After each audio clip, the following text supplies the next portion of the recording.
Jadi Garut Zero Waste ini lahir atas dasar keprihatinan, atas rasa kepedulian dari para pendirinya. Salah satunya adalah saya sendiri dari para foundernya. Keprihatinan yang begitu mendalam atas kondisi lingkungan di Kabupaten Garut, terutama yang berkaitan dengan pengolahan dan pengelolaan sampah. Tapi kalau 2,7 juta masyarakat Garut kompak ke pasar bawa tas jinjing sendiri. Wah, berapa jumlah lembar plastik yang bisa kita kurangi.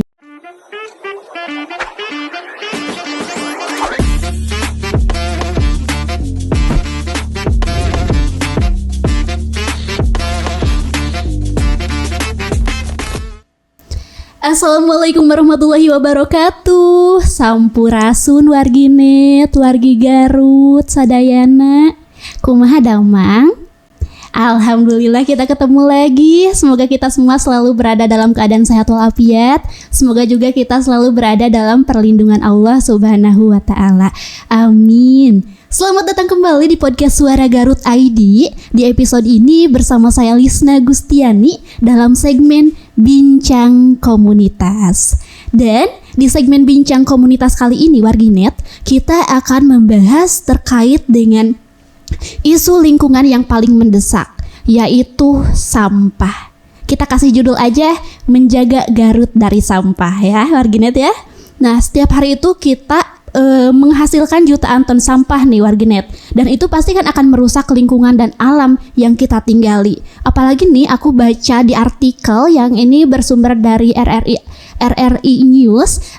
Ini terbitnya itu waktu bulan November kemarin. Katanya pengelolaan sampah di Garut itu baru sekitar 33% warginet.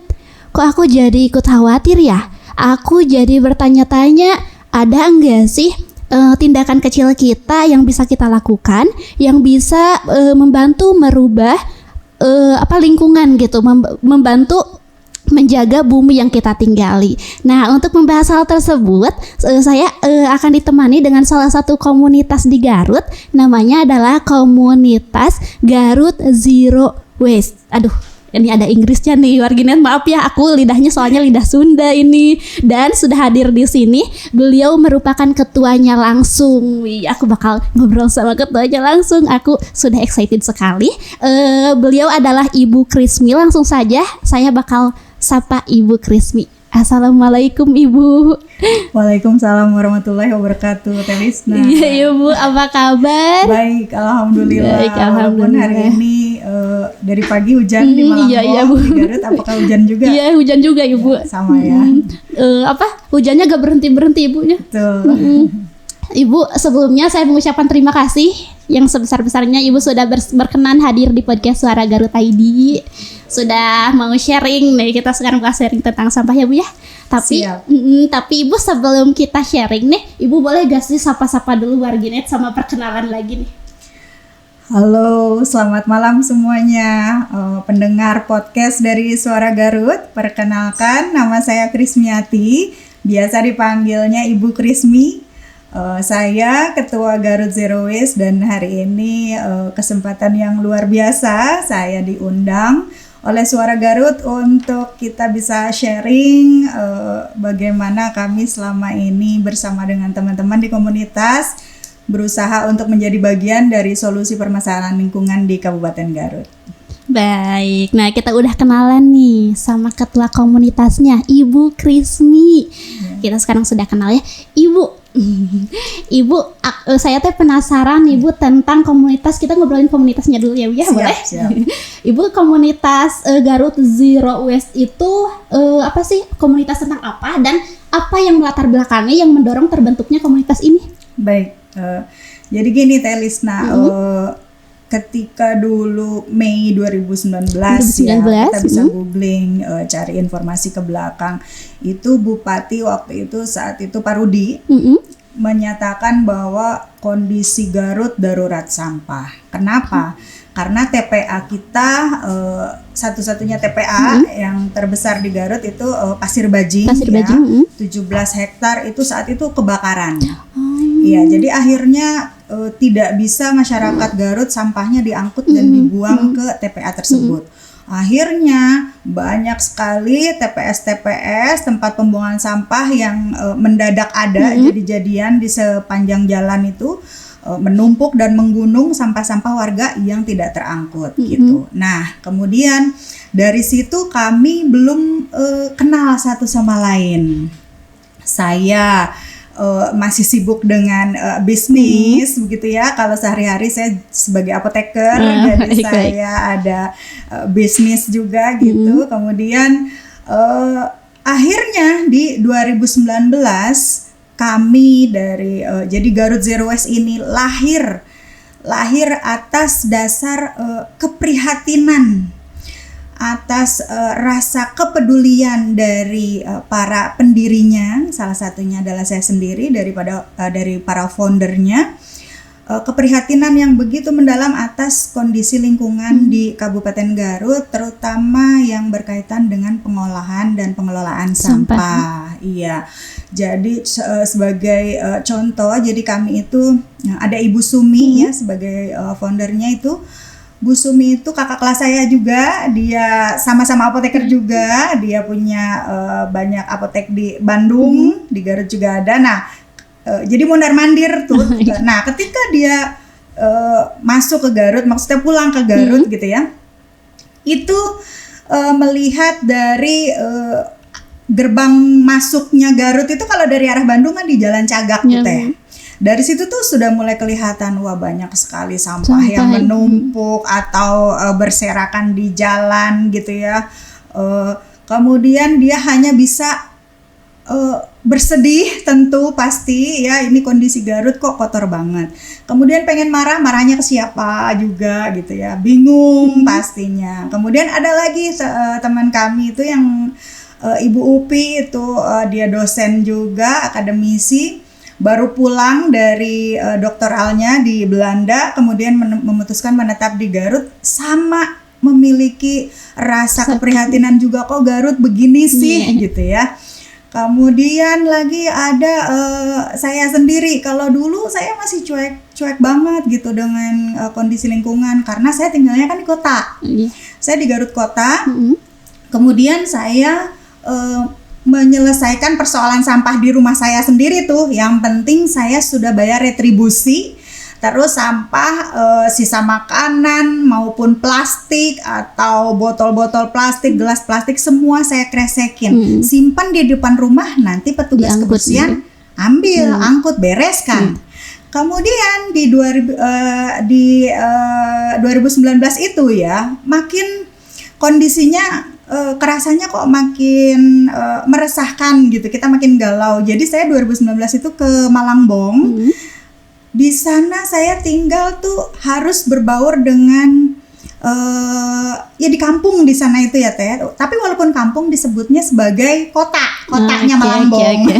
Karena dianggap sebagai di situ ada pusat pemerintahan ya, dijadikan sebagai pusat pemerintahan. Jadi tempat tinggal saya itu yang paling padat penduduknya. Otomatis tempat yang paling padat penduduknya jumlah sampahnya juga luar biasa.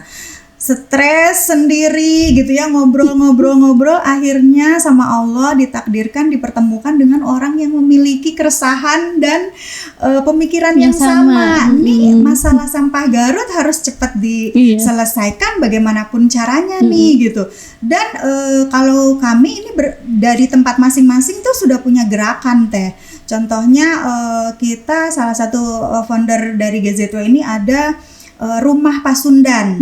Itu ada di Jalan Pasundan. Jadi suami istri yang istrinya tuh sebagai dokter gigi, praktiknya di RSUD. Itu mereka sudah menerapkan zero waste living di rumahnya sejak 2017. Kemudian mereka merasa tidak mungkin hanya satu rumah yang memilah sampah di rumah, menerapkan zero waste living, tapi tetangganya setiap hari buang sampah 1 karung gitu ya. Akhirnya kemudian yaitu tadi ada satu kesempatan di November 2019 kami dipertemukan di Karangpawitan yang sekarang menjadi markasnya GZW begitu, di perumahan Bumi Abdi Negara 1. boleh nanti gantian main ke sana. Nah, disitulah akhirnya kita mendeklar kita udah nggak bisa bergerak sendiri-sendiri. Saya sendiri di 2019 sebelum saya mendeklar bank sampah Garut Zero Waste, saya bikin duluan bank sampah teh. Nah, nanti saya bisa cerita lebih lanjut apa tuh bank sampah gitu ya. Kemudian akhirnya kita membuat persamaan gitu visi misi bagaimana kita berkumpul untuk menjadi bagian dari solusi terhadap persoalan sampah, persoalan lingkungan di Garut. Kita pengen banget menciptakan lingkungan Garut tuh yang bebas sampah, zero waste gitu. Zero waste ya. Nah, ini kalau boleh saya declare sebelum masuk ke kekepoan Teteh yang berikutnya ya. Saya mau disclaimer dulu bahwa yang dimaksud dengan zero waste itu bukan berarti nol sampah, artinya nggak ada sampah. Nggak mungkin. Manusia itu katanya sampai kiamat pun nggak akan bisa nol sampah. Nggak mungkin manusia tuh nggak nyampah. Nah, yang harus kita pahami di sini adalah bahwa pengertian zero waste itu kita memang tetap walau bagaimanapun upaya pasti tetap ada sampah, tapi bagaimana kita bisa mengelola sampah tersebut bukan dibuang sembarangan, bukan dibakar, bukan dibuang ke sungai atau ditimbun begitu, kemudian dikresekin dikasih ke petugas kebersihan, bukan seperti itu. Tapi bagaimana sampah itu bisa kita pelan-pelan kurangi, jadi less waste dulu, kita berupaya mengurangi sampah, kemudian kita bisa zero waste. Nol sampah itu sampahnya terkelola dengan baik sampai nol yang terbuang percuma ke TPA seperti itu. Oke. Nah, itu ya warginet ya. Tadi mungkin sudah sekilas juga sama Ibu di ini. Jadi untuk meminimalisir kesalahpahaman bahwa zero waste itu bukan berarti tidak ada sampah ya Bu, atau nol sampah, meskipun kan kalau dalam arti Indonesia itu kan nol sampah ya Bu ya. Bukan seperti itu, tapi lebih ke gimana sih biar kita teh bisa membantu mengelola sampah dengan baik gitu ya Bu ya. Betul teh. Nah, Ibu kan tadi teh 2019 ya Bu ya berdirinya. Tapi kalau aktifnya itu Bu langsung juga di 2019. Kita gaspol. Langsung ya Bu ya. November itu kita declare ya Garut Zero Waste. Desember itu kita langsung bikin edukasi pertama kita. Jadi waktu itu kita bikin edukasi masih di rumah salah satu founder, yaitu di rumah Pasundan tadi. Di situ kita pesertanya alhamdulillah sampai membludak teh. Jadi kita bikin sampai 2 kelas karena kapasitas dan juga untuk efektivitas ya kegiatan gitu, penyampaian materi agar berjalan dengan baik gitu. Kita nggak terima banyak-banyak, waktu itu hanya sekitar 50 orang aja gitu. Di situ kita menjelaskan apa itu zero waste living ya, seperti itu. Kemudian bagaimana hal-hal kecil itu bisa berdampak besar, yang penting kita lakukannya tuh bersama-sama. Seperti itu. Baik. Nah, Ibu, zero waste ini kenapa sih Ibu relevan untuk diterapkan di Garut? Banget, relevan banget, wajib. Kalau menurut kami ya dari Garut Zero Waste, setiap rumah itu kalau mau lingkungan kita ya, rumah kita, kemudian RT kita, RW kita, kampung kita, kemudian sampai ke Garut kita ini mau bebas sampah, itu mau tidak mau, suka tidak suka, setiap rumah harus mulai memilah sampahnya. Betul. Iya, seperti itu, memilah sampahnya. Minimal jadi 3 ya, organik, non-organik, dan residu. Jadi teh nanti yang dibuang ke TPA itu yang residu tadi, bukan popok sekali pakai, kemudian ada botolnya, ada sedotan, ada kantong kresek dicampur dengan bekas kulit buah, dicampur dengan nasi yang nggak kemakan, dicampur dengan gehu yang udah nggak enak gitu ya, nggak bisa dimakan. Nah, bukan seperti itu. Jadi minimal di setiap rumah itu harus ada pemilahan menjadi 3 jenis tadi. Itu kunci sukses kalau mau Garut bebas sampah tuh harus dari rumah kita sendiri. Dari kita dulu ya Bu ya. Iya. Nah Bu, kalau untuk di komunitas ini tuh kegiatan utamanya yang dilakukan komunitas Garut Zero Waste itu dalam mengurangi sampah apa Bu? Iya, pada akhirnya ya kami berpikir bisa jadi masyarakat Garut yang memang kebiasaan membuang sampah tuh masih ada sampai sekarang. Masih banyak sekali masyarakat Garut yang membuang sampahnya sembarangan. Saya aja tadi berangkat dari Malangbong ke sini rasanya lebih dari 10 titik teh. Itu gunungan sampah dan tumpukan sampah yang oleh warga. Kalau ada satu orang nyimpen satu kantong kresek di situ, besoknya bisa jadi 20, 30 dan lain sebagainya. Akhirnya orang terbiasa menjadikan tersebut jadi TPS. Tentu kita tidak mau nanti di sebelah rumah teteh atau di rumah atau di sebelah kantor ini tiba-tiba ada orang yang nyimpen sampah di situ karena udah nggak ada lagi tempat. Karena sampahnya makin tidak terkelola gitu, makin banyak gitu. Perbandingan jumlah sampah yang terkelola dengan yang tidak itu tidak sebanding. Makanya itu nanti akan muncul TPS di mana-mana. Nah, akhirnya kami berpikir ini bisa jadi orang-orang yang buang sampahnya sembarangan ini memang betul-betul belum tahu gimana sih cara mengelola sampah dari rumah tuh. Bagaimana cara mengolah dengan metode yang mudah dan sederhana tapi sampah bisa beres. Kemudian ada juga teh yang udah tahu tapi masih belum peduli gitu ya. Jadi kita tidak bisa menyamakan gitu. Wah, ini orang yang buang sampah sembarangan tuh nggak peduli pisan gitu ya. Padahal bisa jadi memang dia belum tahu. Oleh karena itu kami berpikir kunci gerbang pembuka untuk membereskan persoalan sampah di Garut adalah dengan memberikan edukasi seluas-luasnya, mengajak sebanyak-banyaknya masyarakat di Garut untuk mau memilah sampah dari rumah, melakukan pengolahan dengan cara yang mudah dan sederhana, baru kemudian hanya residu saja yang itu nanti kita pikirkan bersama bagaimana solusinya. Kalau orang di kota udah beres, mereka bayar retribusi. Ya kadang malah berpikir ngapain susah-susah milah karena saya udah bayar kan, udah petugasnya gitu ya. Tapi buat orang yang memang sudah muncul rasa kepedulian, bisa jadi dia sudah pilah, tapi akhirnya dikeluarkannya disimpan lagi dalam truk yang sama oleh petugas. Nah, ada yang seperti itu. Nah, karena itu kami memposisikan diri, kami ambil tempat gitu ya, GZW ini sebagai edukator. Dengan tujuan kami ingin menyampaikan seluas-luasnya, mengajak sebanyak-banyaknya masyarakat Garut untuk mau memilah sampah dari rumah. Oke, baik. Nah Bu, kalau untuk hal tersebut itu ada gak sih Bu program khususnya atau kayak kampanye gitu yang difokuskan pada pengelolaan sampah dinamain gitu misalkan program ini gitu? Siap. Jadi GZW juga kita main di medsos ya. Kampanye kita ada melalui media sosial, YouTube juga ada walaupun ya belum terkelola dengan baik begitu. Tapi kalau di Instagram lumayan ada followernya. Di situ kita sering mengajak mereka mengajak dengan konten-konten gitu ya.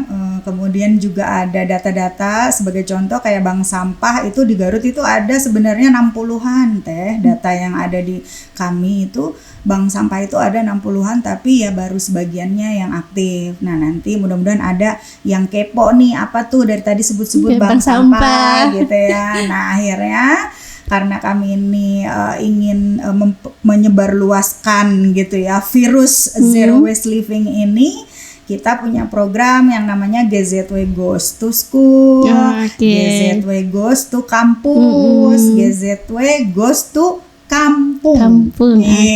Seperti itu. Nah, di situ biasanya kegiatannya ada edukasi, kemudian workshop juga. Workshop tergantung permintaan, disesuaikan dengan tempat. Oh Bu, kalau di tempat kami sudah ada bank sampahnya, jadi kita tinggal kolaborasi dengan bank sampah tersebut.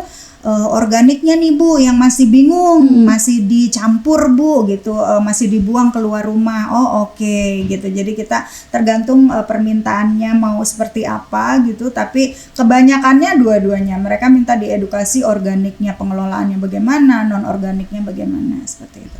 Oke, nah Ibu sebetulnya tadi juga saya udah mau nanyain tuh bank sampah itu Bu. Ya, boleh gak sih Bu kita bahas dulu bank sampah ini? Siap, oke.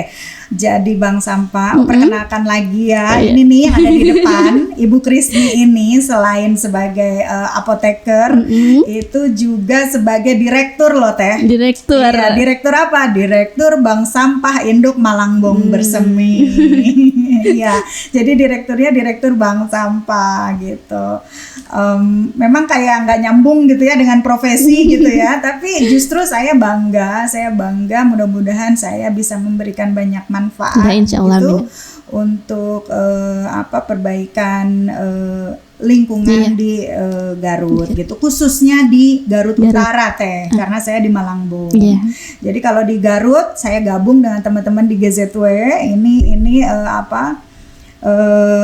warnanya biru rompinya, tapi kalau saya di Malangbong ganti jadi rompinya warnanya hijau. Nah, cerita lebih jauh soal bank sampah. Jadi kalau orang ya ke bank sebut merek nih, Bank Mandiri, Bank BRI, itu kan yang dibawa cuan, ya mau nabungnya nabung uang ya. Tapi kalau di bank sampah yang dibawanya, yang ditabungnya adalah sampah. Apa yang bisa ditabung ke bank sampah? Sampahnya sampah yang sudah dipilah-pilah Teh di rumah. Iya, jadi teman kita itu tadi yang 60 bank sampah, walaupun yang aktif hanya sekitar separuhnya saja, itu mereka ada yang bisa mengelola sampai sampah organiknya juga. Jadi sampah organik dibawa ke bank sampah, ada juga yang hanya non organik. Nah, kebetulan kalau bank sampah induk kami ini baru menerima sampah non organik saja. Non organik itu ada 4 golongan besar. Logam seperti besi, kemudian tembaga, aluminium, kemudian lagi ada plastik segala macam, mulai dari yang kecil-kecil kayak penjepit roti. Kalau beli roti ada penjepitnya tuh. Kemudian juga sampai ke sedotan, sampai karung butut. Itu bisa, itu jenis plastik ya. Kemudian ada botol, gelas, itu mas semua udah familiar. Kemudian ada plastik kresek, kantong kresek yang bening-bening, bekas makan cilok, bekas beli cengek, ya, bekas beli basreng, ya, bekas beli bakso, itu semua bisa ditabungkan ke bank sampah. Kemudian lagi kertas, ada kardus, ada buku, majalah, koran, bekas kita dapet hantaran nasi kotak dari tetangga yang hajatan, bekas beli martabak. Nah, itu semuanya masuknya jenis kertas, bisa ditabung ke bank sampah. Iya. Kemudian yang terakhir jenisnya kaca, atau mungkin bisa disebutnya beling. Mulai dari botol kecap, botol sirup, botol kosmetik, bekas obat. Dan kalau saya di Malangbong itu sampai beling yang benar-benar pecahan itu bisa kita angkut gitu, seperti itu. Nah, jadi bank sampah ini benar-benar menjadi tempat ibaratnya level yang paling awal gitu dalam penyelesaian suatu pengelolaan sampah di suatu daerah itu melalui bank sampah. Makanya kami juga GZW ini bekerja sama, kita berkolaborasi dengan DLH. Kalau dulu memang kita masih jalan sendiri gitu ya dari 2019, tapi sejak 2022 kalau tidak salah, waktu itu momentumnya ketika Situ Bagendit pertama opening tapi langsung rusak oleh pengunjung yang buang sampahnya ke danau, iya kan, ke situnya. Nah, kemudian kami menunjukkan protes, menunjukkan marah dengan cara mengadakan kegiatan waktu itu namanya Gerakan Pungut Sampah GPS. Itu hampir 400 orang, perwakilan dari banyak elemen, ada kampus, pesantren gitu ya, komunitas, dari instansi pemerintah juga ada, dan DLH. Di situ ada Pak Kadis yang dari pagi sampai selesai ikut kegiatan tersebut. Tadinya nih GZW itu nggak mau jalan gitu ya sama pemerintahan lah, udah kita aja sendiri gitu. Iya, kita edukasi, kita kerja sendiri apa dan sebagainya. Tapi begitu melihat ada kesungguhan dari dari pihak DLH, dari situlah kita mulai kerjasama. Iya, ada beberapa event kita kolaborasi seperti itu. Gitu. Baik. Dan bahkan bank sampah kami juga di support oleh dinas langsung, begitu teh. Nah, jadi sekali lagi ini sebenarnya sangat mudah, apalagi kalau untuk sampah organik. Sampah organik itu jumlahnya 60%, teman-teman semuanya ya. Jumlahnya 60% dari setiap sampah yang kita hasilkan sehari-hari. Dan kalau mau tahu, ternyata yang menjadi sumber sampah paling besar tuh rumah kita sendiri loh, bukan pasar, bukan sekolah, bukan kantor gitu, bukan, rumah kita masing-masing tuh tempat penghasil sampah. Kita semua tuh ternyata penyampah gitu. Dan 60%-nya sampah organik. Sampah organik itu sampah yang paling mudah diolah, dikelolanya sangat mudah teh. Seharusnya sampah organik tuh nggak perlu dibuang keluar rumah. Nah, nanti saya cerita lebih lanjut. Gitu. Nah, udah di spill nih soal bank sampah. Intinya nih, mudah-mudahan setelah mendengar podcast dari kita hari ini ya teh, masyarakat itu udah nggak lihat lagi sampah itu sebagai barang yang bau, jijik, kotor, buang aja, nggak ada nilainya gitu ya. Ternyata kalau dipilah dari sumber, sampahnya nggak akan bau, sampahnya nggak akan kotor, karena organiknya tidak mengotori yang non organik. Betul. Kalau sampahnya dipilah dari sumber, si botol itu sekilo ada harganya, sedotan sekilo ada harganya, kantong kresek ada harganya gitu. Tapi kalau sudah kecampur, punten misalnya dengan pospak ya, dengan popok, akhirnya kena kotoran anak apa, siapa yang mau ngelola sampah seperti itu teh? Kalaupun ada misal mohon maaf pemulung yang ambil, harganya rendah karena sudah kotor sampahnya. Semakin tercampur sampah itu dengan non organik dengan organik, semakin kotor, semakin jelek, ya harganya makin rendah. Pertama, nilai ekonominya jadi rendah. Yang kedua, makin butuh biaya yang tinggi, proses yang lama untuk mendaur ulangnya. Gitu kalau kotor itu. Jadi menyulitkan proses daur ulang, intinya seperti itu. Oke. Warginet ya, sudah seru sekali nih. Padahal kita baru 3 pertanyaan aja. Jadi stay tune ya Warginet ya. Nah, Ibu kalau bicarain ini nih Bu, tantangan ya, bukan dalam kehidupan, dalam perusahaan itu pasti ada tantangan ya Bu ya. Nah, kalau dalam komunitas ini nih Bu, dalam menjalankan gerakan Zero Waste ini, komunitas menghadapi tantangan apa saja sih Bu, dan gimana sih cara menghadapinya? Iya, kalau sekarang memang kami di GZW ini kita hampir setiap tahun kita bikin oprek ya. Sempet sih beberapa kali kita miss nggak bikin oprek tuh open recruitment. Siapa yang mau gabung dengan komunitas, hayu. Gampang kok, cuman di challenge aja, misalkan bawa tumbler, kemudian mereka posting di medsos gitu, teh kebaikan tuh harus dipamerin. Oh ini mah ria, no, bukan begitu. Kebaikan tuh harus dipamerin supaya apa? Supaya orang tahu. Maksiat aja dipamerin, masa kebaikan diumpetin ya. Jadi kita kasih mereka challenge yang mau gabung ke GZW itu gampang aja kok, cuman tunjukin kayak bawa tumbler dong, terus mention GZW kayak gitu ya. Tapi kayaknya masih kurang peminat. Cuman GZW mah kami tidak mentarget kepada kuantitas, tapi lebih, walaupun mungkin yang tergabung di member sebagai anggota GZW ini tidak sampai ribuan atau ratusan orang gitu ya. Tapi kami menganggap yang ada di grup gitu atau sudah masuk ke dalam komunitas kami adalah orang-orang yang alhamdulillah di rumahnya sudah mulai pilah sampah gitu. Jadi kesulitannya lebih ke ini teh, kami tuh banyak kegiatan yang terkadang bentrok gitu, tapi sayangnya SDM ini founder-founder. Jadi kalau GZW itu edukasi founder yang turun langsung. Iya, kita berenam gitu, dan kita turun langsung gitu. Kita pernah kerjasama kayak misalkan dengan rekan-rekan dari bank sampah lain, Kemudian kita pernah kerjasama dengan ada kayak anak-anak KKN gitu untuk bantu di lapangan gitu. Kalau musim KKN tuh GZW-nya laris manis. Iya, edukasi sana sini gitu ya. Itu kita seneng banget gitu karena GZW itu kita sebutnya ngamen teh. Ngamen. Iya, ngamen. Apa tuh Bu? Ada kepanjangannya? Dibayar nggak dibayar kita edukasi. Okay. Iya, kan kadang orang gini, berapa mau ngundang GZW nih gitu kan? Kenapa mikirnya kesana ya gitu, padahal ya kita sampai nyebutnya ngamen gitu.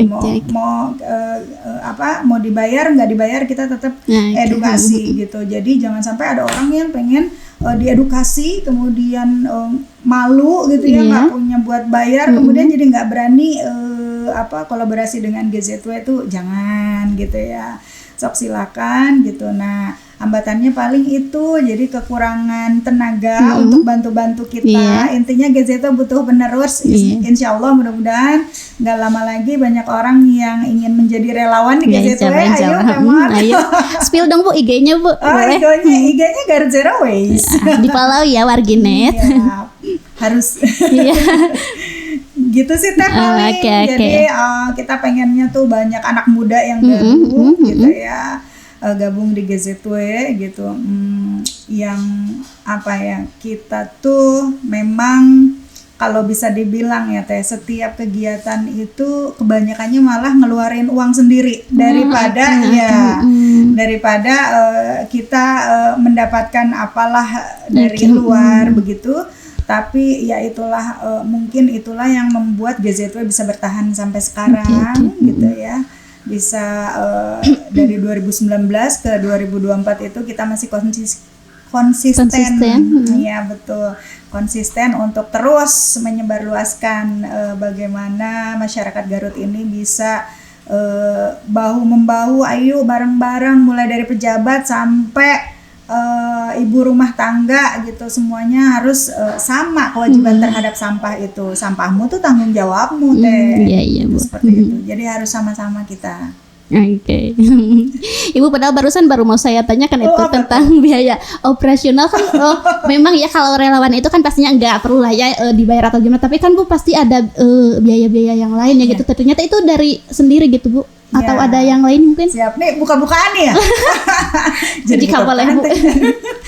Ya, alhamdulillah ya, GZW ini kami tuh mendirikan GZW ini bukan buat tempat cari makan. Ya, makanya sempat pas awal-awal mungkin kekurangan peminat gitu ya. Maksudnya banyak yang ngelihatnya GZW ini sebagai sebuah komunitas yang eksklusif gitu. Oh, itu mah orang-orang yang udah nggak butuh duit gitu. Akhirnya mereka ngurusin sampah gitu kan. Salah, siapa yang nggak butuh duit gitu ya. Kami punya pekerjaan masing-masing gitu, dan disitulah tempat kami membiayai untuk penghidupan kami gitu. Jadi GZW ini betul-betul murni adalah kami ingin melihat begitu ya Garut menjadi lingkungan yang hijau, bersih, sehat gitu, demi anak cucu kita. Saya nggak mau sebelah rumah saya nanti jadi tempat penyimpanan sampah tuh, saya nggak mau seperti itu. Saya pengen lihat sungai-sungai kita itu udah nggak ada lagi pembalut yang nyangkut di situ, ada karung butut, ada bekas popok anak di sungai. Saya nggak mau seperti itu. Saya dan teman-teman tidak mau seperti itu gitu. Jadi untuk bahkan pengorbanan secara material pun kita nggak sungkan-sungkan. Kita pernah bikin sebagai contoh ya, ketika awal itu sebelum COVID ini teh, kita bikin sesudah COVID, maaf karena 2019 kan COVID itu di Cina sana, kemudian masuk ke Indonesia sekitar April ya.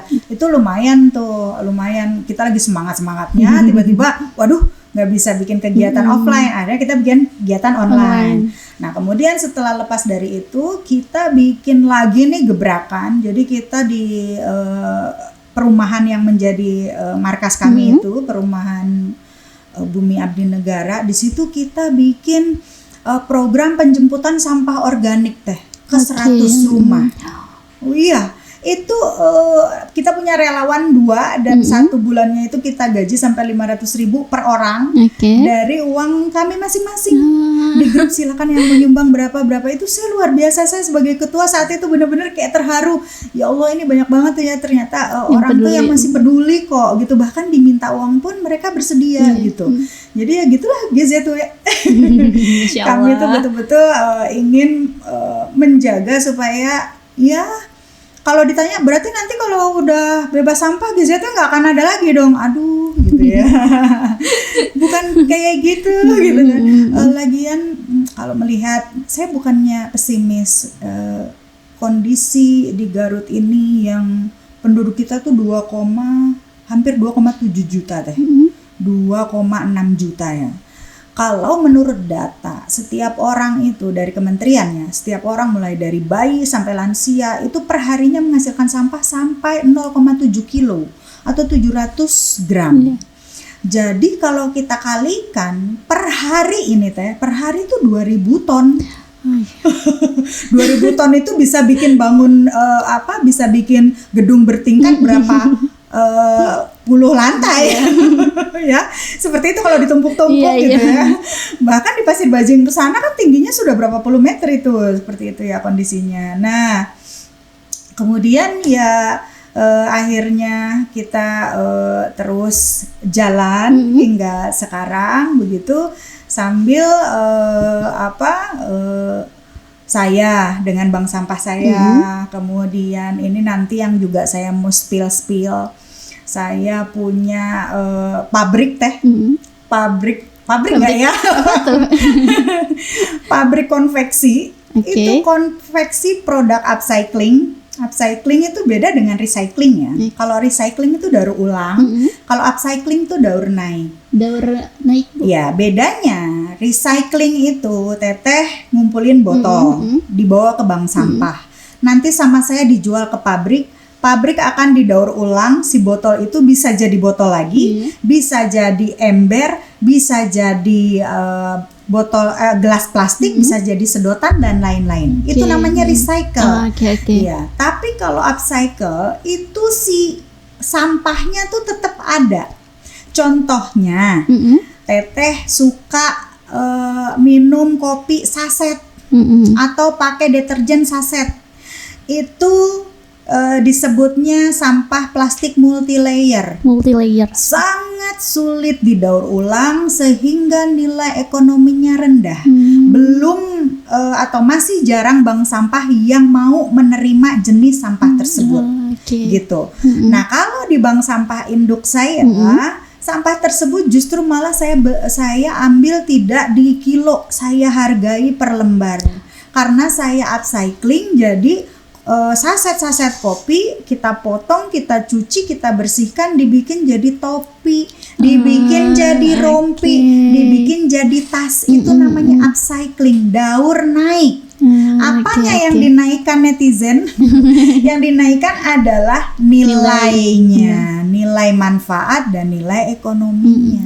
Kita jualnya di toko oranye sama toko hijau dari awal teh.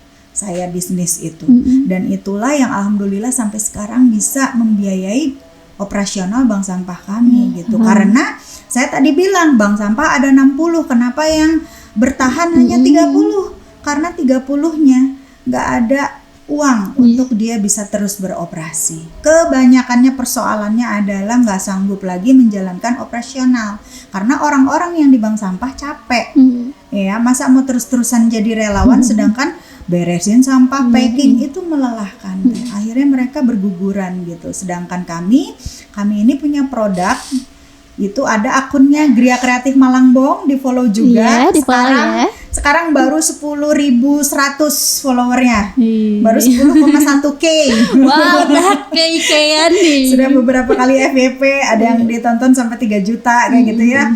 Nah, alhamdulillah. Nah, dari situlah kita bisa mengajak gitu. Saya sekarang kalau edukasi, jadi di GZW itu ada spesialisasi masing-masing. Ada Bu Sumi misalkan dia ke organik, Bu Upi itu materi inti GZW. Nah, kalau saya lebih ke bank sampah dan juga bisnis upcycling gitu. Karena itu tadi teh, sampah-sampah yang nilai ekonominya rendah itu jumlahnya luar biasa. Selain yang kemasan saset, bekas mie instan, bekas plastik minyak goreng, kemudian lagi bekas tepung terigu, bekas gula, bekas kopi saset, bahkan bekas plastik, bekas popok. Nah, popok anak itu pun di bank sampah kami bisa bernilai ekonomi. Kayak gitu. Cuman mungkin belum semua bank sampah bisa mengolah sendiri. Akhirnya ya kebanyakan nunggu ada bandar yang mau beli gitu. Jadi biasanya kalaupun ada bank sampah lain yang bisa mengelola itu tidak dihargai teh. Jadi hanya ditampung aja. Tapi kan daripada dibuang ke TPA jadi apa gitu ya, jadi merusak air air tanah udara, ya mending ke bank sampah gitu. Betul. Yuk mulai dari sekarang cari informasi bank sampah terdekat, boleh lihat yang ada di GZW, ada di Instagram GZW, nanti kita bantu untuk hubungkan dengan kontak personnya. Oke, baik Karginet. Nah, Ibu kalau untuk di komunitas ini tuh untuk tadi kan kata Ibu kan nggak ada persyaratan khusus ya sebetulnya. Berarti mau anak muda, mau orang tua itu bisa ya Bu ya, bisa bergabung ya? Bisa banget gitu, dari semua kalangan lah, Gen Z Kemudian kalau misalkan kemarin itu yang ikut edukasi kita itu bahkan dari guru SMP, guru SMA, mereka bawa teh sekalian anak didiknya karena nanti buat di sekolahnya diterapkan gitu. Nah, jadi Ibu boleh siapa aja gabung ke GZW. Nah, ya warganet ya itu dulu. Kalau kata aku mah mending itu Instagramnya dikepoin dulu ya Bu ya. Betul. Biar enggak ketinggalan informasi. Dari mata turun ke hati. Kepo dulu, habis itu gabung. Betul. Nah Ibu, untuk dampak sendiri nih, apa sih dampak nyata yang sudah terasa dari gerakan Zero Waste ini di Garut terhadap kebersihan dan juga kualitas lingkungan, Bu? Baik, ini pertanyaan yang sulit. Beneran sulit memang ya.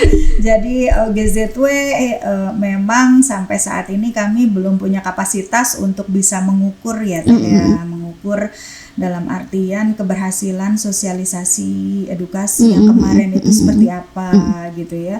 Ketika memang kami diundang ke suatu desa atau ke perumahan, ke kampung gitu ya, bareng sama anak-anak KKN gitu. Habis dari edukasi kami hanya bisa berusaha untuk jaga silaturahim aja. Jadi ketika mereka membutuhkan masukan gitu, informasi, itu kita siap sedia langsung gercep bales gitu. Misalkan ada yang mau konsultasi, Bu, cocoknya organik di kampung kami ini jadinya pakai apa ya, dari edukasi yang kemarin, ya paling hanya seperti itu aja. Tapi untuk sampai mengukur gitu ya, berapa jumlah pengurangan sampah atau berapa orang sih yang sudah mau pilah sampah gitu dari kemarin, misalkan peserta ada 60 orang kayak gitu, kami belum punya kapasitasnya sampai ke sana. Tapi yang pasti kami melihat setelah GZW ini konsisten di edukasi, kami melihat ada kayak gerakan-gerakan lain yang sama gitu yang bermunculan gitu. Ada komunitas-komunitas lain yang ikut membuat aksi nyata gitu untuk Garut ini gitu, Garut kita tercinta. Seperti itu sih teh, saya melihatnya tuh, alhamdulillah. Jadi kita sekarang di lapangan nggak sendiri. Iya gitu. Betul.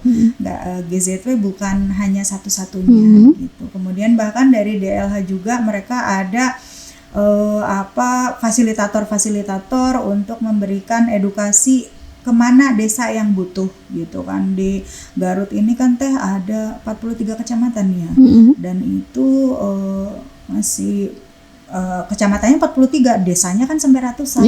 Bank sampahnya baru ada 60. Itu sedangkan, pun nggak semua ini ya Bu. Betul, nggak semua aktif. Dan sedangkan kami itu pengen banget, bercita-cita minimal bank sampah itu harus ada, idealnya ya menurut kami satu RW teh punya satu bank sampah. Iya, satu RW tuh punya satu bank sampah. atau paling minimal ya satu desa harus punya satu bank sampah. Kalau tidak ada penggerak lokal di situ yang bisa, desa dong bikin bank sampah gitu. Ya desa lah yang bikin. Iya betul. Nah Ibu, mungkin Ibu ada warginet atau mungkin saya sendiri yang baru mengenal gerakan Zero Waste ini. Apa sih Bu langkah pertama yang bisa kita ambil biar kita tuh bisa membantu mengurangi sampah? Kan tadi kan Ibu sudah bilang ya, itu tuh dimulai dari kita di rumah kita kan gitu. Gimana Bu? Ya baik. Ini sebenarnya saya udah boleh spill nggak ya teman-teman GZW? Teman-teman founder boleh spill nggak ya? Kita sedang mempersiapkan sesuatu yang besar untuk Garut. Apa tuh? Doain ya. Mudah-mudahan nanti dengan keberadaan apa yang GZW akan berikan ini akan lebih mempermudah masyarakat di Garut untuk mengakses informasi seluas-luasnya. Untuk teman-teman teteh yang kepo gimana sih cara mengolah sampah yang kita hasilkan sehari-hari, mau di kosan, mau di rumah, mau di kantor, sekolah dan lain sebagainya. Ditunggu saja, mudah-mudahan nggak lama lagi ya kita akan berikan teh untuk Garut tercinta ini begitu, sehingga orang di pelosok pun bisa mendapatkan informasi yang sama mengenai bagaimana mewujudkan lingkungannya yang bebas sampah. Nah, mulainya sementara itu ya tentu ya kita harus diawali dulu dengan rasa ingin tahu. Kita cari-cari tahu dulu sendiri ya. Buat yang belum dengar podcast ini gitu ya lengkap gitu nanti, atau udah dengar tapi masih belum jelas dari Bu Kris gitu ya, boleh sambil cari-cari informasi di internet. Tapi yang bisa kami himbau, bisa kami kasih masukan mulai dari hal-hal kecil teh.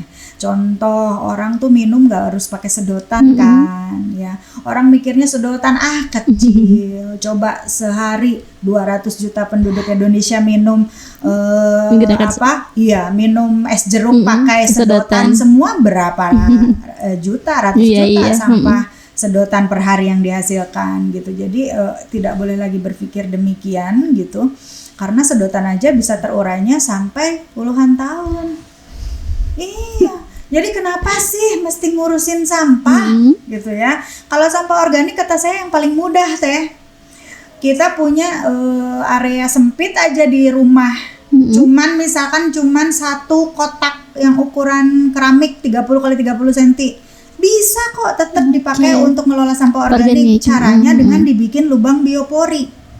Kemudian ada lagi tuh ember komposter atau pakai pot, atau yang masih punya sisa tanah bikin lombang. Lombang organik, semua sampah organik kita yang sudah dipilah di dapur, buang ke situ 2 bulan 3 bulan sudah jadi pupuk. Iya. Jadi kita harus kepoin dulu nih gimana sih caranya yang ngelola sampah organik kata GZW begini. Dilengkapi dari informasi yang ada di internet. Oh iya, caranya gampang banget. Punya ember bekas cat, dilubangin bawahnya, ditanam ke dalam tanah 20 cm. Udah, kita tiap hari buang sampah organik ke situ. Nanti si cairan lindinya yang hasil biodegradasinya kan salah satunya ada cairan ya. Itu nanti cairannya akan masuk ke tanah jadi pupuk. Tinggallah nanti yang sisanya pupuk padatnya teh. Gitu. Kompos itu nanti dia akan hitam legam, tidak ada bau seperti tanah. Prinsipnya apa yang berasal dari tanah kita kembalikan lagi ke tanah. Kan kulit pisang ya ciptaan Allah tuh dari tanah. Kulit buah ayanan ujung musimnya. Buah aduh murah-murah laginya. Siap-siap tuh kulitnya dibuangnya jangan sembarangan. Kemana? Ke tanah. Termasuk manusia sampah organik non organik teh. Berarti organik dibuangnya ke mana? Ke tanah kan, kembalinya ke tanah gitu. Itu prinsipnya. Non organik tadi saya bilang organik 60% tuh. Sisanya 40% netizen. 40% ini kenapa harus kita pikirkan? Karena sampah plastik, sampah kertas, sampah kaca, logam terurainya puluhan hingga ratusan tahun. Begitu. Jadi tidak boleh ditimbun, tidak boleh dibuang ke selokan, atau yang paling sering wargi Garut masih banyak yang hobi bakar sampah. Bakar sampah. Iya, padahal ya orang udah pusing kali teh ya. Gimana nih caranya? Di sebelah rumah saya ada tumpukan sampah, akhirnya dibakar.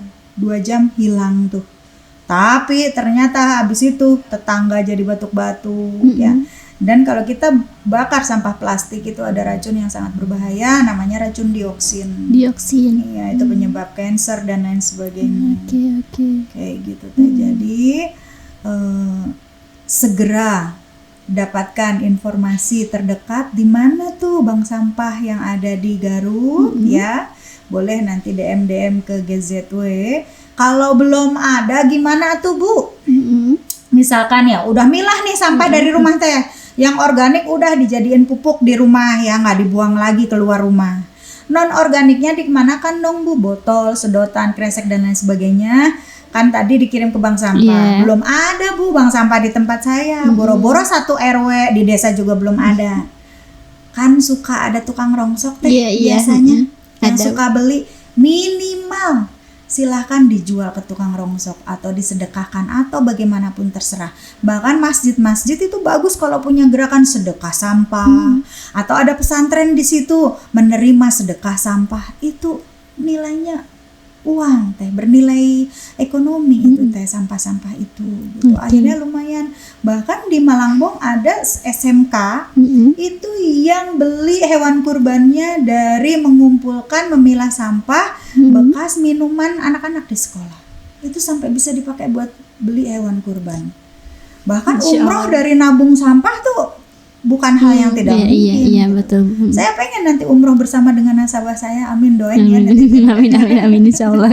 Seperti itu teh. Jadi minimal sampah yang sudah kita pilah itu jangan dibuang lagi ke petugas kebersihan gitu. Tapi kita jual aja lah kalau nggak ada belum ada bank sampah, jual ke tukang rongsok atau disedekahkan atau bagaimanapun, atau kasih ke pemulung. Jadi kita coba untuk memuliakan pemulung ya. Enggak membuat mereka itu ngorek-ngorek yang kotor-kotor gitu ya dari tong sampah kita. Tapi kalau kita udah pilah di rumah, Pak ini buat Bapak, wah luar biasa. Kita nggak tahu doa yang terlontar dari mulut seorang pemulung yang kita kasih sedekah sampah. Bisa jadi kesuksesan kita itu karena bantuan salah satunya didoakan oleh orang-orang tadi yang kita beri kebaikan.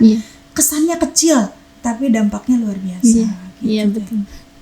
Insyaallah. Nah Ibu, saya teh jadi tiba-tiba terpikirkan karena tadi sama Ibu di tataan satu-satu bekas kita jajan cilok, jajan cimol, terus teh beli baju juga pakai kresek ya Bu ya pakai. Nah Bu, boleh gak sih saya nanyain tentang sampah plastik nih Bu? Ada gak sih Bu cara-cara sederhana nih yang bisa kita lakuin untuk masyarakat Garut biar masyarakat Garut teh bisa mulai mengurangi sampah plastik Bu? Iya, siap. Tadi juga saya lupa belum jawab. Kebanyakan ngomong teh. Saya mah biasanya kalau cuma dikasih 30 menit nggak maunya 1 jam minimal. Nah tadi ya yang pertama Teteh bisa memulai zero waste living tuh, minum nggak usah pakai sedotan. Pergi kemana-mana bawa tumbler supaya nggak bolak-balik beli air dalam kemasan itu ya kan. Kemudian lagi bawa kantung belanja sendiri. Kalau ke pasar bawa tas tuh ya, tas yang bisa dipakai berulang kayak gitu. Kemudian lagi kalau jajan bakso atau jajan beli bubur, bawa wadah dari rumah. Jangan dibungkus apalagi biasanya pakainya kemasan-kemasan yang berbahaya untuk kesehatan. Contohnya styrofoam, plastik mika yang kayak gitu-gitu kan nggak boleh kena panas dan lain sebagainya, sangat berpotensi untuk bisa mengganggu kesehatan kita. Udah yang paling benar bawa wadah dari rumah sendiri kalau mau jajan di luar rumah kayak gitu. Itu langkah-langkah sederhana, tapi kalau 2,7 juta masyarakat Garut kompak ke pasar bawa tas jinjing sendiri. Wah, berapa jumlah lembar plastik yang bisa kita kurangi. Kebayang teh, kalau kita ke pasar nggak bawa kantong sendiri, beli tomat dikresekan, beli cengek dikresekan, beli asin dikresekan, semua pakai kresek gitu. Mungkin nanti atuh bulah ada malu gitu. Saya juga awalnya gimana ya ini, kalau saya nggak malu gitu, cuman akhirnya orang tuh gini, pas saya bawa wadah, Neng pakai ini aja, nanti ini cai darah ayamnya netes-netes ke tas Neng, nggak masalah gitu. Saya mau mengurangi sampah plastik. Akhirnya di Pasar Malangbong orang tahu, ibu ini nih yang anti plastik. Saya dibilang kayak gitu teh oleh pedagang-pedagang di pasar gitu, karena kalau belanja bawa wadah sendiri gitu dari rumah, mana untuk tahu, mana untuk saya beli cengek dan lain sebagainya kayak gitu. Sebenarnya teh gini, kresek juga itu kan bisa dipakai berulang gitu, kecuali kalau kreseknya udah basah, nah itu yang repot kan. Nah, orang males, gimana caranya ya kresek dipakai berulang kalau udah kotor, udah basah gitu. Tapi kalau kresek kering kan itu bisa dipakai ulang gitu, dikemas aja, disimpan yang baik di rumah. Jadi nanti kalaupun kita males bawa wadah, ya udahlah pakai kresek yang ada di rumah. Jadi bisa dipakai berulang gitu, tidak cepat jadi sampah gitu, tapi tetap yang utama adalah bagaimana kita mengurangi. Caranya bagaimana? Ya udah bawa sendiri dari rumah alat-alat untuk makan, minum dan belanja. Oke. Nah itu ya warginet ya, pasti gerak warginet juga tiba-tiba terpikiran, oh iya saya jajan cilok pakai plastik, nah beli baju juga diplastikin, nah ke pasar dikresekin. Nah sekarang mah gitu ya, kata ibu, bawa tas belanja sendiri, terus mulai minum jangan pakai sedotan ya bu ya, dan juga terus juga kalau jajan mending bawa wadah sendiri gitu, botol minum juga mending bawa tumbler sendiri gitu ya bu. Iya. Nah ibu terus gimana nih bu, harapan untuk masa depan komunitas Zero Waste ini khususnya dalam mencapai tujuan pengurangan sampah di Garut? Ya tentunya kami berharap ya dengan selama ini dari 2019 sampai 2024 gitu ya, kita seluas-luasnya mengedukasi, menginformasikan bahwa kalau mau Garut bebas sampah ya suka tidak suka, mau tidak mau kita harus pilah sampah dari rumah gitu. Dimulai dari diri sendiri sejak hari ini, dari hari ini gitu, dari rumah masing-masing. Nanti kalau dari rumah sudah beres, di klinik beres, di apotek beres, di kantor beres, di sekolah beres. Awalnya dari diri sendiri, dari rumah kita sendiri teh. Jadi harapan kami makin banyak orang yang mau menerapkan gitu ya gaya hidup minim sampah. Kemudian sekali lagi Zero Waste itu bukan tidak boleh nyampah gitu, atau tidak ada sampah, nol sampah sama sekali, itu tidak. Tapi bagaimana dengan upaya-upaya yang kita sudah lakukan sehari-hari mengurangi sampah. Kalau masih tetap ada sampah tersebut tidak kita buang keluar rumah, tapi kita kelola, kita olah dengan metode dan cara sederhana, organik dikompos, non organik dipilah, dikirim ke bank sampah.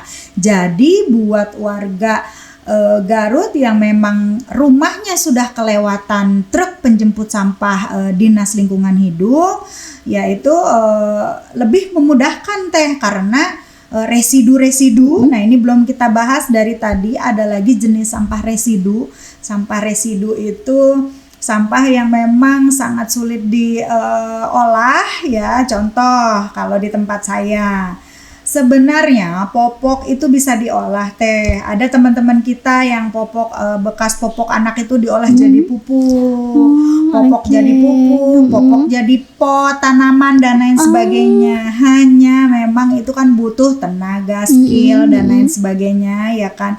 Kalau kami memang di Malangbong belum memiliki kemampuan ke arah sana, akhirnya sampah bekas popok sekali pakai, balita, lansia, kemudian juga pembalut wanita. Nah ini juga saya menghimbau, mengajak, menawarkan, cobain deh pakai pakai pembalut yang dari kain. Selain lebih sehat, juga hemat, ekonomis, nggak harus bolak-balik beli tiap bulan. Ya itu awet, tahan lama.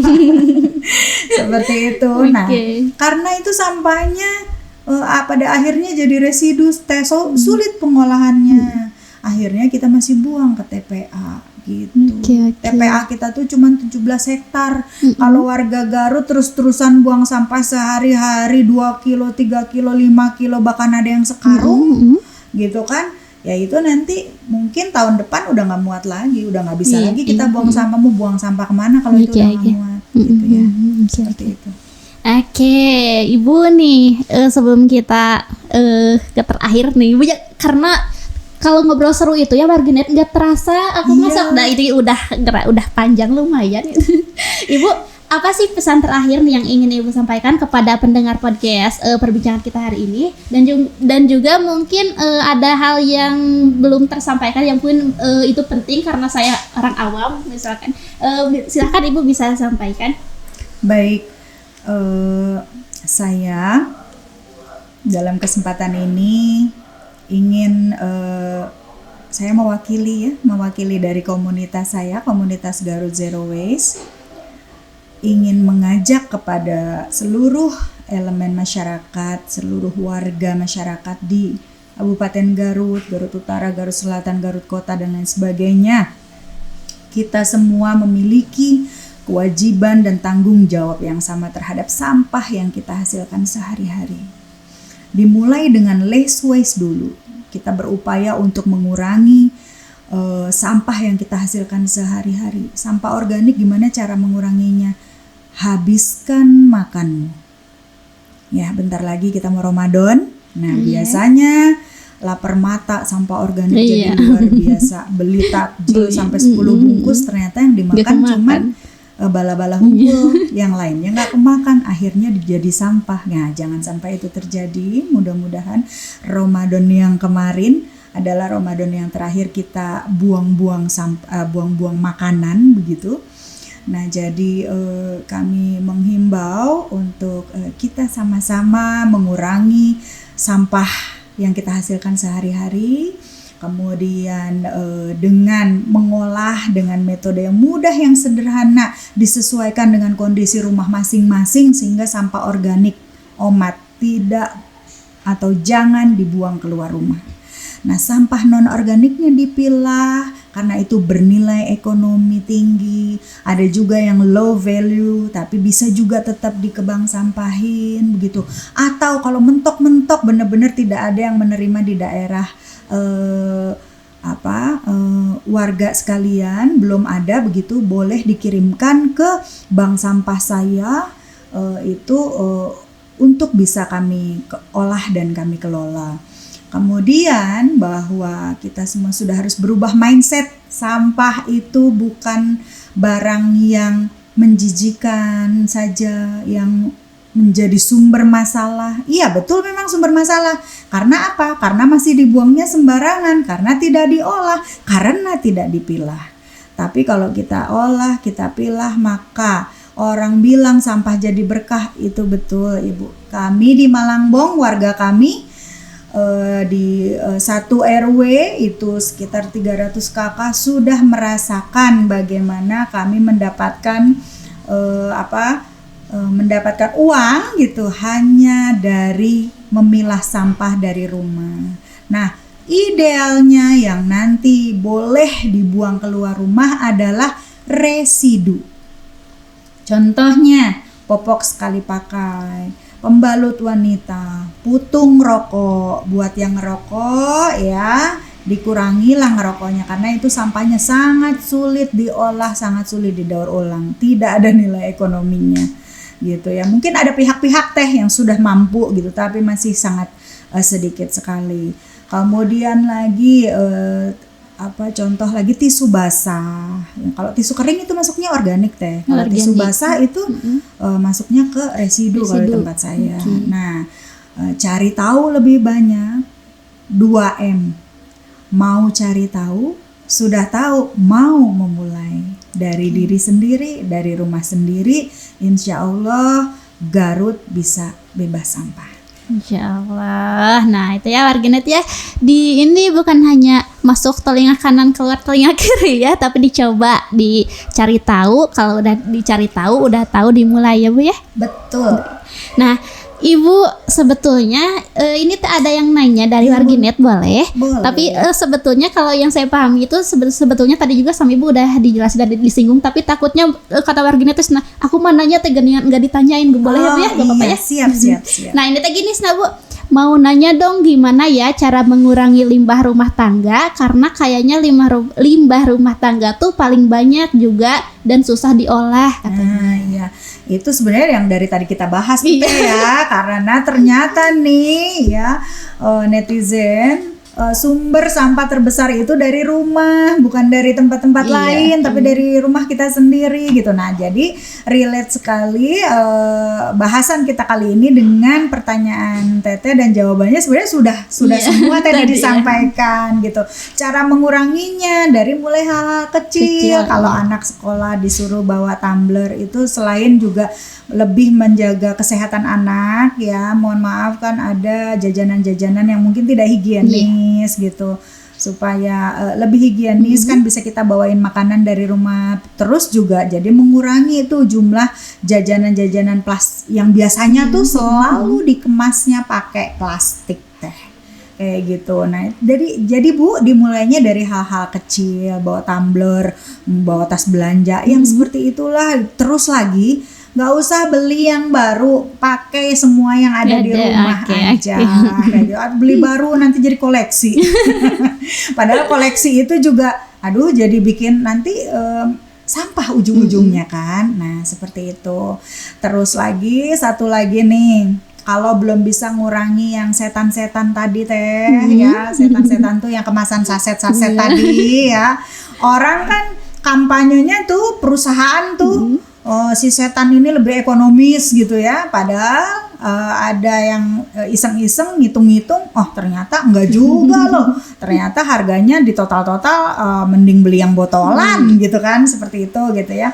Nah tapi kan digembar-gembornya kemasan saset itu yang ekonomis gitu ya, terus praktis daripada kalau beli kemasan besar kan kita harus ngukur berapa kopi berapa gulanya. Kalau yang saset itu biasanya kan sudah sama segala macamnya. Pokoknya namanya juga iklan ya. Iya, itu promosi perusahaan gimana caranya supaya orang mau konsumsi gitu ya. Selain itu tadi yang paling utama kan biasanya di masalah harga.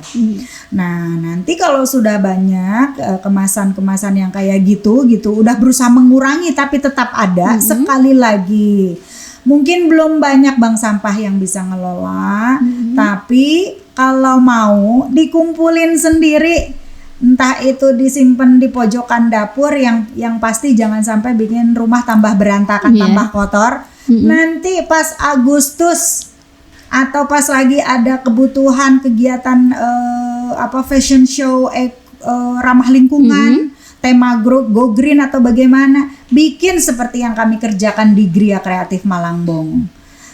Dibikin jadi topi, dibikin jadi baju, Bu, bermanfaat, terus tidak langsung jadi sampah, umurnya jadi panjang. Gitu. Yang tadinya itu kemasan kopi, kalau di kampung saya mah teh jang eta hidupin api di tungku, dibakar. Si bekas kopi itu sasetan dibakar jadi untuk menghidupkan apinya gitu. Jadi di kampung kami masih banyak yang pakai tungku gitu kan. Gitu, padahal tadi ada dioksinnya gitu. Nah sekarang setelah sampah tersebut dibeli sama Ibu Kris, akhirnya tidak ada lagi yang dibakar.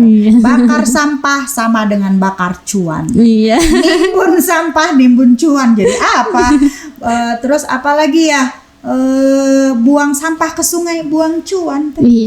Gitu. Jadi sampah itu semua yang tadi saya sebutkan ada nilainya, bahkan sedotan kalau di kilo ada harganya Ibu. Iraha sedotan sekilonya teh daripada dibuang, dijadiin satu aja Bu, jam kresek sama plastik lainnya, sama bekas cimol jadiin satu dengan sedotan, bawa ke bank sampah. Dah seperti itu. Nah itu ya warganet ya, semoga terjawab atas pertanyaannya dan semoga juga bisa langsung dipraktekkan, dilakukan gitu ya. Iya teh, soalnya yang tadi kita bahas, ini hampir sejam ya Teh ya. Iya. Persis kalau Bu Kris lagi edukasi bareng GZW. Jadi yang kita ceritain tadi itu aduh bener-bener yang Ibu Kris tuh memilihnya pakai bahasa yang bener-bener mudah dipahami. Iya. Bener nggak Teh? Nggak ada yang susah kan ya Teh ya? Dari yang saya sampaikan tadi semuanya rasanya bisa langsung ditangkap gitu Teh. Langsung ngeklik gitu kan. Langsung mudah-mudahan juga keinget gitu. Keinget kemudian pas kita mau buang kresek, udah laku gini ke bank sampah kumpulin gitu kan ya. Betul. Bukan, saya yakin lah bukan soal persoalan uangnya, bukan ngejar uangnya, tapi ngejar supaya generasi di masa yang akan datang bisa masih melihat lingkungan yang bersih, lingkungan yang sehat, lingkungan yang hijau. Seperti itu. Oke ya warganet. Jadi tadi juga sempat dikatakan sama Ibu Kris bahwa sampah itu sebetulnya bukan sesuatu yang menjijikan jika kita dapat memilah dan mengelolanya ya Bu ya, betul? Nah, setiap tindakan kita terhadap sampah itu adalah refleksi dari seberapa besar kepedulian kita terhadap bumi yang kita tinggali warganet. Ibu terima kasih. Sami-sami. Ibu terima kasih sekali sudah hadir di podcast Suara Garut. Terima kasih sudah sharing tentang pengalaman, tentang ilmu. Ibu sukses selalu, sehat-sehat. Terima kasih. Semangat dalam berbuat kebaikan Ibu. Amin, insyaallah. Doakan kami semua di GZW untuk selalu diberikan kemudahan, kelancaran. Amin. Sampai insyaallah menuju Garut bebas sampah ya. Amin. Insyaallah Bu. Ibu semoga kita bisa berbincang lagi di lain kesempatannya Bu ya. Insyaallah bisa. Ya buat warganet juga terima kasih yang sudah menonton. Terus juga jangan lupa follow semua akun sosial media Suara Garut di @suaragarut.id, juga follow Instagram dari Garut Zero Waste. Terus juga jangan lupa untuk subscribe channel YouTube Suara Garut karena nanti warganet nih bisa menonton tayangan ulang perbincangan saya dengan Ibu di YouTube Suara Garut ID. Jangan lupa juga subscribe, like, komen, dan share ya warganet. Terus buat warganet yang punya berita ataupun informasi terupdate yang mau di-up atau diberitakan di media Suara Garut, warganet bisa hubungi kami di nomor hotline kami di 0811220335. Nanti akan langsung di follow up sama tim redaksi kami. Baik, mungkin sekian untuk episode kali ini. Terima kasih warganet, sampai bertemu di episode selanjutnya. Saya Lisna Gustiani pamit undur diri. Suara Garut, suara Anda kami beritakan. Wassalamualaikum warahmatullahi wabarakatuh. Terima kasih.